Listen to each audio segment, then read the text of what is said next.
Fini les vacances, l'ensemble du gouvernement s'est remis au travail, le visage bronzé, la mine reposée autour de Jacques Chirac et Lionel Jospin. Le dossier des sans-papiers a fait l'objet de toutes les attentions. Jean-Pierre Chevènement l'a dit à la sortie du Conseil des ministres. Nous ne procéderons pas à une régularisation totale. Claire Sébastien, Marie-Emmanuelle Guidé.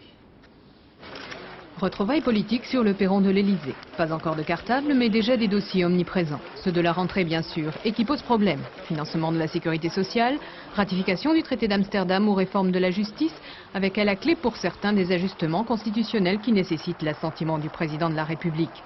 Mais Lionel Jospin peut se montrer aussi détendu, car il bénéficie d'une bonne cote de popularité et d'une conjoncture favorable.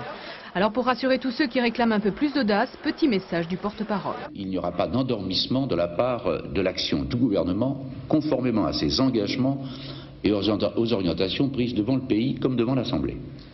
L'endormissement n'a pas pu guetter Jean-Pierre Chevènement. Les manifestations des sans-papiers ont maintenu la pression tout l'été, et ce malgré l'assouplissement des régularisations. Mais la mise au point du ministre fut ce matin très politique. De la loi. Ce n'est plus un débat entre la droite et la gauche.